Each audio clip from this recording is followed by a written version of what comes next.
Now we're ready to attach our headpiece to our bottom jaw, and what we want to do first is to make a guideline on the head, and what we'll do is just extend this edge of the head's back support that we put in so that we have a line that's a 1/16 of an inch away from the edge of that chipboard. And you can use a piece of chipboard if you need to, or just sketch it in like that, and do that on both sides.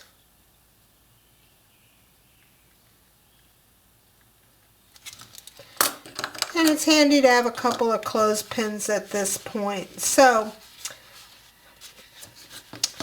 the lower jaw fits in between these two pieces.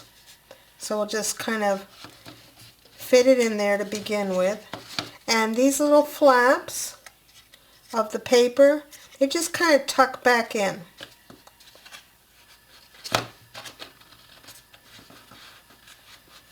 So that we have this kind of action going on at this point. Now you're looking for two things on each side, and the first thing is this corner down here. It's going to bump right up against that lower jaw, and then this edge back here lines up with that line we just drew. So you should feel a good pressure against that bottom corner of the jaw there, and you should see this lined up right along that line. And go ahead and put a clothespin on there. And then turn around.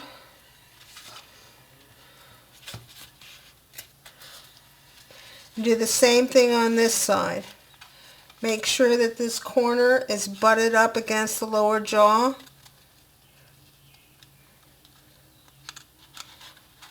And that you have a 1/16 of an inch, you're right on that 1/16 of an inch line there.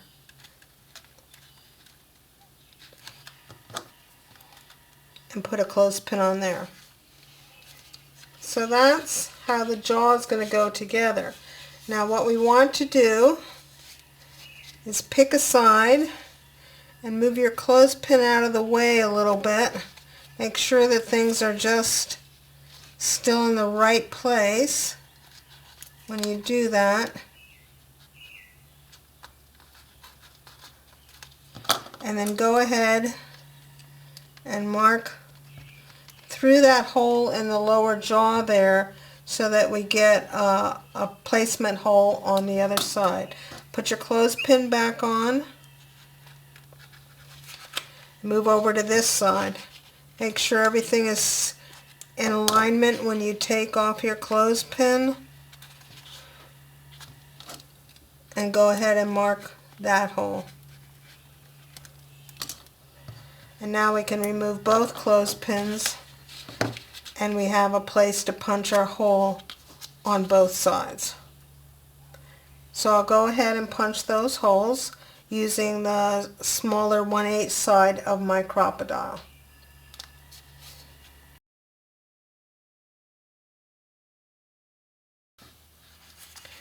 So I punched both of the holes in the head piece here. And now before we join together, I want to do one more thing to this lower jaw. And as you recall, we cut some pieces of medium weight chipboard to fit in these sections here. But in order to make it easier to glue, I want to put what I call ledger strips in.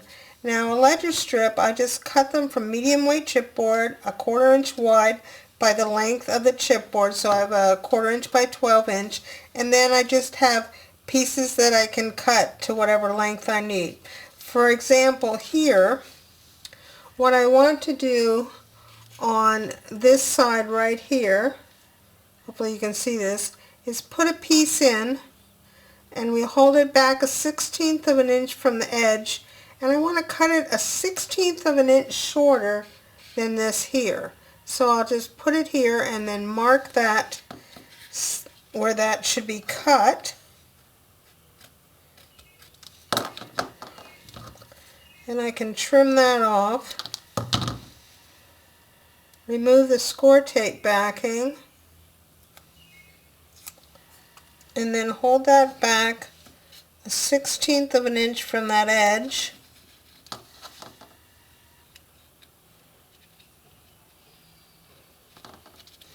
And now we'll have a good gluing surface there. And I'm going to turn that over this way and repeat that same process here on the top. And I'll put those same two pieces, I've already done that, over on this other side. So just measure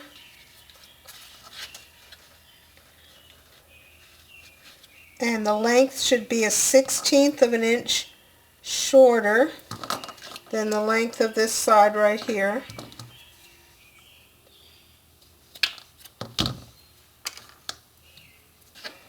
And just hold it back a 1/16 of an inch from the edge. And now we've got a good glue surface.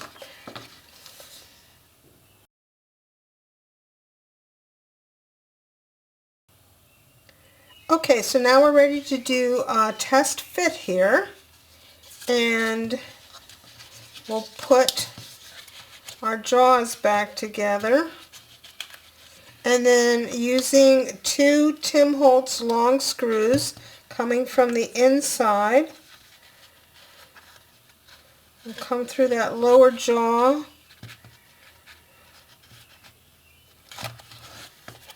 and come out to the outer, through the outer one. Do the same thing over here on this side. And then let's just do a test fit with our jaw circles. Now when I put this one on, I can see a little bit of this hanging off down here. So I'm going to mark with a pencil where that is, and I'm going to trim back there. I'll probably come in here, about like this. That gives me plenty of bearing there, and come even here with the lip, and that way none of that will show underneath this jaw circle. And then we'll look here on the same, do the same thing over here on this side. Just barely peeking through here, but I think I'll come back and just cut that off about like that. I'm probably staying 3/8 or so away from that screw. I wouldn't come any closer than 1/4 of an inch. So I'll get those two pieces trimmed. So I trimmed the pieces, and I also did some heavy inking so it'd be more like a shadow line there, so nothing will show. And now I can go ahead and put the screws back in. And once I have the screws on, I'll go ahead and drop my jaw circles on. Just kind of take a look at that. That looks good. And then go ahead and put on one of my faucet knobs.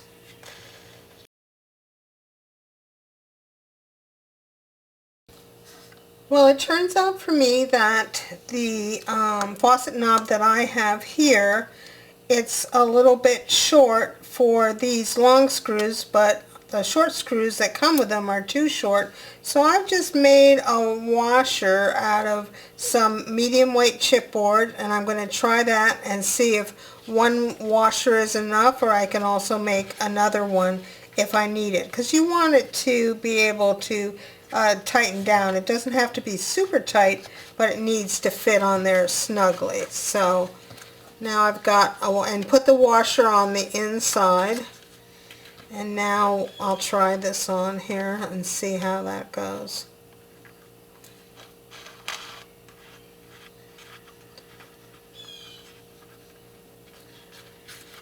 And one in my case was just right.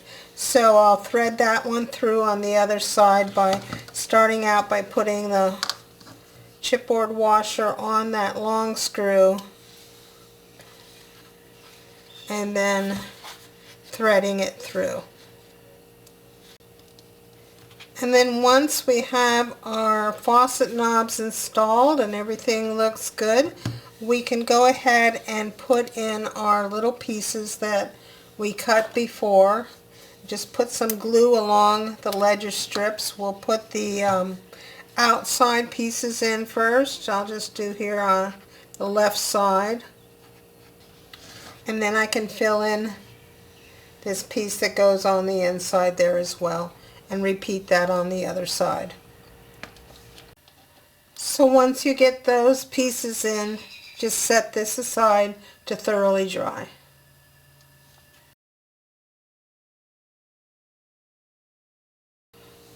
So before we join the head to the box, we need to do a couple of prep steps to it. The first thing is to add a strip of paper here, and this strip is 1 3/4 inches wide by 5 inches tall, which is the height of our box. And I've held it back here 3/4 of an inch from the front. The front is this side with a little channel on it. And pay no attention to this destructed looking stuff here. I forgot to put the paper on here first, and you won't forget that. So once you have the paper on, you can go ahead and glue the head supports on each side. Now, the head support has a right angle. It's this short side here, and then this long side here, and that goes against the top side and the long front side here, so that you get this curve coming towards the back and this slant right here. So go ahead and glue those on both sides. And then once you have both of those head support sides on, take your ruler and measure up 6 inches from the rear and just draw a guideline here. And then we'll just set this aside to dry for a few minutes.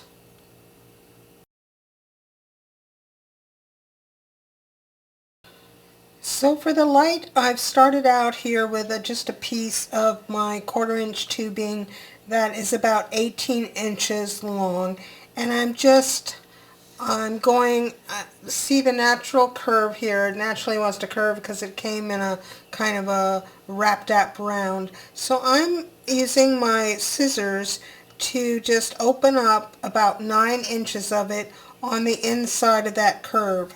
Now you need to be careful if you're using sharp scissors like this and keep your hand out of the way, but just kind of take your time, and it is possible just to cut that little slit. And if your tubing should be flexible enough so that you are able to cut it.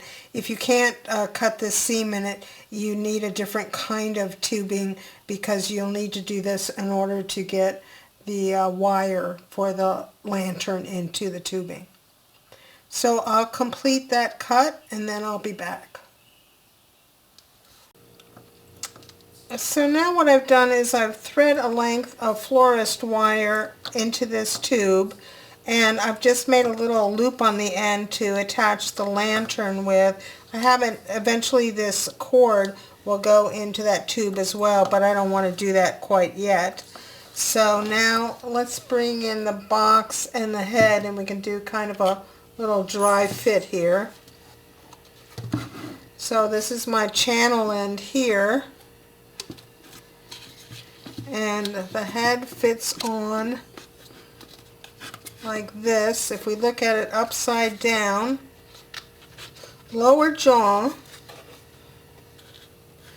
it comes even with the back of that head support piece, and it should rest right up against it. If you look inside there, it should be sitting right up against that chipboard.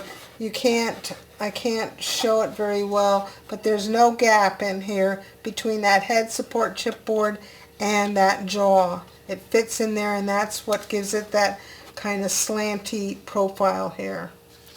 So check and see if you've got that on both sides.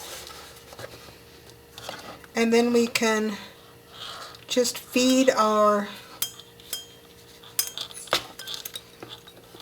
might have to play with this to get it to go into the channel hole. There we go. And just keep pushing it in.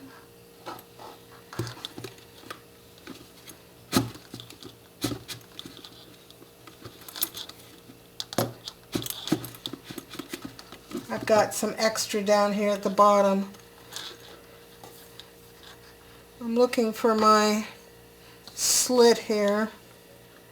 There it is. I'm going to try to put the end of that slit about a ½ an inch into the box and see, or ½ an inch into the head and see what I think. So now I've got it about like this. You'll have to hold it up to look at it and see where do you want that lantern to fall. Now for me, that's about the right length there. So I have about 8½ of the tube outside of the head and about of the slit outside of the head and about ½ an inch inside. And we don't need to slit all the way down, because what's going to happen is that the wire will travel inside of this tube, and when it gets to this point right here inside of the head, it's going to come out of the tube, and then it will come behind inside of the head.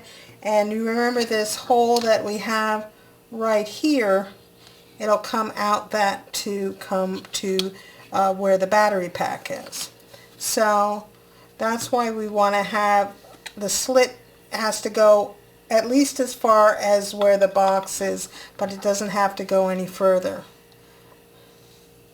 So once you're satisfied that you have the right length, go ahead and mark that, and then you can cut it off.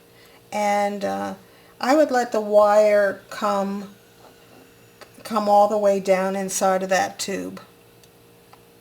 So I'll get that cut off and then I'll be back. So now that you know how long you need to make your slit, the length that you want it to hang over, plus about ½ an inch. Now I've put my floral wire back inside of here, and I've got my lantern looped on the bottom, and now I'm going to feed the wire through that channel. But up here at the end of my split, before I feed the electrical wire through here, I've just cut a little like 1/8 inch square out of here, just so that the cord will be able to come out of the tubing at that point. So now I'm just going to kind of open up the tubing and thread that wire inside. So I'm going to use some Distress Paint Evergreen Bough. I think that goes pretty well with the project to paint this piece. So I'll do that, and then I'll let that dry.